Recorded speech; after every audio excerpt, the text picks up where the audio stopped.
37 cars in a single crash, 31 drivers in one massive wreck, 25 years of safety innovations, and one sport that would never be the same. From historic quarter miles to modern super speedways, these aren't just crashes, they're the moments that changed NASCAR forever. Welcome to Track Reactions, your source for all the stories on and off the track. Please like this video and subscribe to get the latest burnt rubber. Number 10. The 1960 Daytona. February 1960. NASCAR was just an 11-year-old organization. The cars were so stock, drivers raced with their windows rolled down and headlights taped up to prevent a shower of glass during crashes. 68 drivers lined up for a 250-mile modified sportsman race, fighting for a $26,475 purse. And they didn't even make it through lap 1. A Chevrolet hit the apron at the bottom of turn 4 and spun out. What happened next was pure chaos.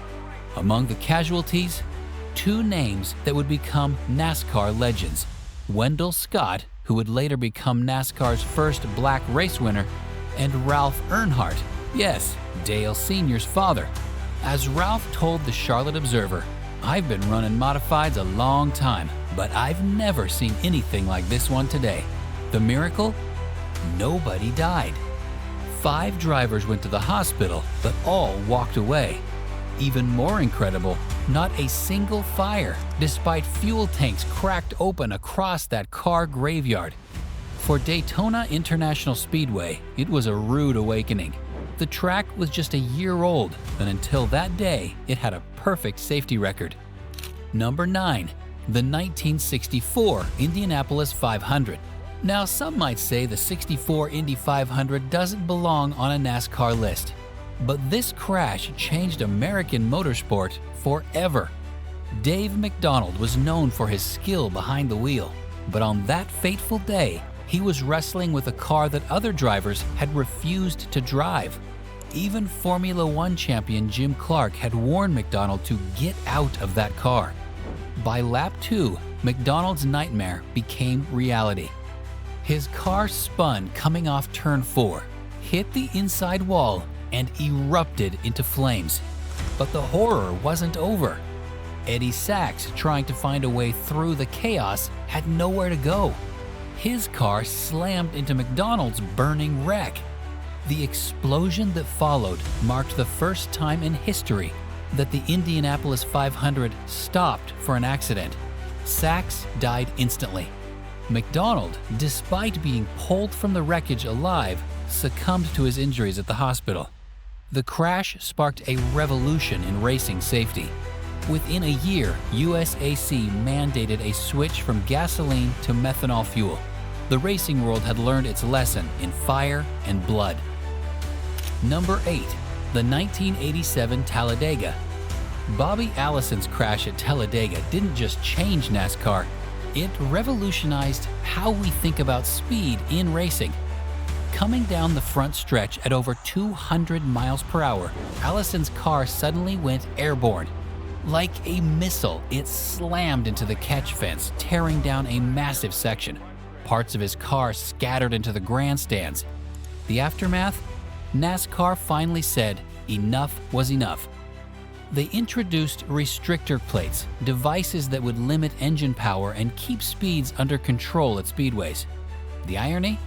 Allison didn't just survive, he won the very next speedway race, the 1988 Daytona 500, with his son Davey finishing second.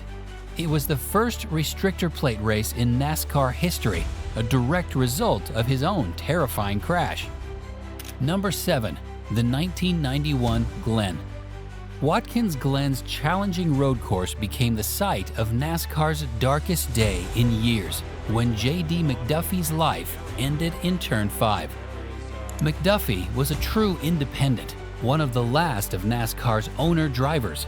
He wasn't racing for fame or glory. He was racing because it was in his blood. On August 11, 1991, he was making his 653rd career start in NASCAR's top division. No one could have known it would be his last. The nightmare began when a left front wheel spindle broke on McDuffie's Pontiac as he entered the loop. At 170 miles per hour, he had no way to control his car. He made contact with Jimmy Means, another independent driver, and the impact sent McDuffie's car careening off the track. What happened next haunted witnesses. McDuffie's car hit the tire barrier with such force that it launched into the air, rotating 180 degrees before landing upside down on the grass. The impact was devastating.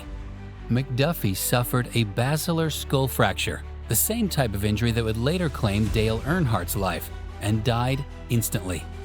Means, who had followed McDuffie into the runoff area but managed to slow his car, became the first person to reach the wreck. His frantic waves to safety workers told the story before words could. ESPN's Dr. Jerry Punch delivered the tragic news to a stunned television audience. Number 6. The 1993 Winston 500. Sometimes the most spectacular crashes come at the most dramatic moments. The 1993 Winston 500 finish proved that even the final seconds of a race could turn into a nightmare that would change NASCAR forever. The finish line was in sight when two of NASCAR's biggest stars, Dale Earnhardt and Rusty Wallace, made contact. Their rivalry was legendary, their battles fierce, but what happened next looked like something from a Hollywood movie. Except there were no special effects, just raw physics and pure terror. Wallace's car broke loose, and in an instant, the laws of gravity seemed to stop applying. His Ford went spinning, then flying, then tumbling through the air like a fighter jet in a death spiral. The incredible part? He crossed the finish line while still airborne, somehow securing 6th place in a race he finished upside down. The price of that spectacular finish? Wallace was rushed to a Birmingham hospital where doctors diagnosed him with a concussion and a broken left wrist. But his wild ride led to another crucial safety innovation: roof flaps designed to keep cars from getting airborne at high speeds. It was yet another example of how near tragedy led to innovation, how a moment of terror pushed NASCAR to make racing safer. The crash also highlighted the ongoing challenge of superspeedway racing.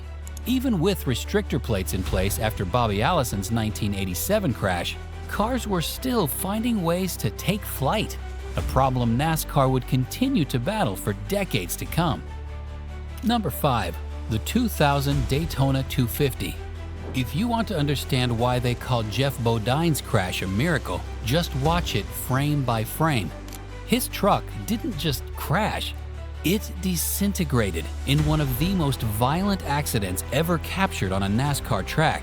It was the 2000 Daytona 250 Truck Series race, and Bodine was fighting in a tight pack of trucks on the front stretch. In an instant, everything went wrong. His truck got turned sideways at full speed, and what happened next defied belief. The truck caught air like a kite, slamming into the catch fence with such force that it erupted into a massive fireball. When the wreckage finally came to a rest, nobody expected to find Bodine alive. The list of injuries tells the story: concussion, facial lacerations, a broken right wrist, and a small fracture in his vertebrae.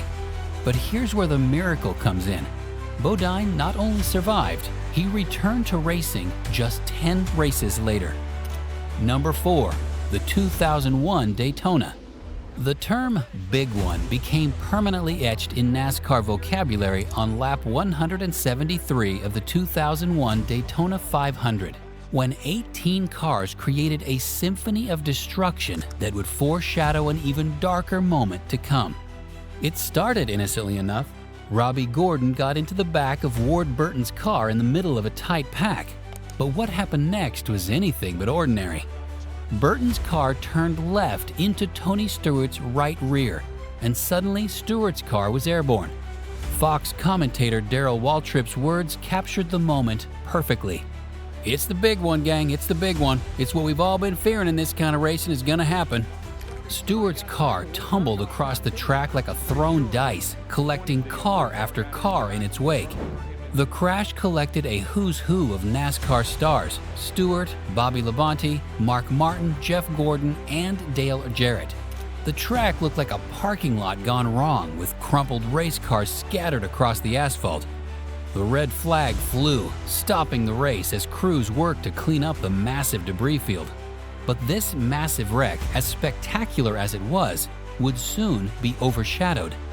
Later that same day, on the final lap, Dale Earnhardt would lose his life in a crash that looked deceptively simple compared to the earlier carnage. In fact, Earnhardt had narrowly escaped being caught up in the lap 173 crash, nearly being hit by Burton's spinning car. The two crashes, one spectacular but survivable, the other seemingly minor but fatal, would lead NASCAR to launch its most comprehensive safety review ever. Within months, head and neck restraints would become mandatory, and the development of the safer car of tomorrow would begin. Number 3. The 2002 Talladega. When they talk about the big one, this is what they mean: 31 cars. Not just a crash, a demolition derby that consumed 75% of the entire field in a matter of seconds. It was April 20th, 2002 at Talladega Superspeedway, NASCAR's fastest and most unpredictable track. Johnny Sauter had led the first 11 laps, but on lap 14, everything changed. Scott Riggs tried to pass Kenny Wallace on the outside, checked up, and triggered a chain reaction that would rewrite the record books. Sauter's car got turned sideways and flipped twice in the middle of the track, creating an immovable wall of metal. Behind him, chaos erupted. Cars piled up 3 and 4 deep. The racing surface disappeared under a sea of crumpled sheet metal and scattered debris. Veterans and rookies alike had nowhere to go as the crash consumed nearly everything in its path. The red flag lasted 40 minutes as crews worked to untangle the mess. When it was over, only 7 cars remained on the lead lap. Among the casualties were some of NASCAR's biggest names. Mike McLaughlin's car ended up on top of Coy Biggs in a physics-defying stack, while Shane Meal, Joe Nemechek, and Greg Biffle all saw their days end in the scrap heap. Miraculously, injuries were minimal. Mike Harmon needed a few stitches after biting through his tongue in the impact, but that was it. The crash stands as the largest in modern NASCAR history. Number 2. The 2015 Coke Zero. Austin Dillon's crash proved that even finish lines aren't safety zones in NASCAR, and that even in the modern era, keeping cars on the ground remains an endless challenge. It was 2:40 a.m. at Daytona International Speedway following a lengthy rain delay. As Dale Earnhardt Jr. took the checkered flag, the real drama was unfolding behind him. Denny Hamlin got turned by Kevin Harvick, setting off a chain reaction that would create one of the most spectacular crashes of the modern era. Dillon's car got launched into the catch fence like a missile, hitting with such force that it tore the engine and rear end clear off his car. 25 cars were involved in the melee, turning the front stretch into a junkyard. But Dillon not only survived, he climbed out of what remained of his car and gave a wave to the stunned crowd. It was a moment that showcased both how far NASCAR safety had come and how dangerous superspeedway racing remained. The crash drew immediate comparisons to Bobby Allison's 1987 wreck that had led to restrictor plates. Nearly 3 decades later, despite countless innovations, NASCAR was still wrestling with the same fundamental problem: how to keep cars from getting airborne at high speeds. The incident led to more catch fence modifications and renewed discussions about superspeedway safety, but it also served as a reminder that no matter how many safety features we add, racing at 200 miles per hour will always carry inherent risks. Number 1. The 2015 Pocono. Some crashes change rules, others change lives. The 2015 Pocono IndyCar crash did both, sending ripples through every form of motorsport, including NASCAR, and forcing everyone to confront the ongoing challenges of driver protection. In the closing laps of the ABC Supply 500, race leader Sage Karam lost control. His car's impact with the wall wasn't unusual, but what happened next would change motorsport forever. The nose cone from Karam's car became a deadly projectile, flying through the air at lethal speed. Justin Wilson, trying to avoid the initial wreck, had no chance to dodge the debris that struck his helmet. The impact knocked him unconscious immediately, sending his car straight into the inside wall. Despite being airlifted to a nearby hospital, Wilson would succumb to his injuries the next day. The tragedy sent shockwaves through the racing world. While NASCAR had long since mandated closed cockpits, Wilson's death sparked renewed discussions about driver head protection in all forms of racing. For NASCAR, it reinforced the importance of their own safety initiatives. The sport had already learned harsh lessons about head protection through Dale Earnhardt's death, but Wilson's accident showed that the quest for safety never ends.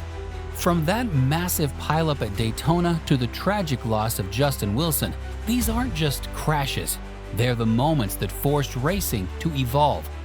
What crash do you think had the biggest impact on racing safety? Share your thoughts in the comments below. And don't forget to like and subscribe to Track Reactions, your source for all the stories on and off the track.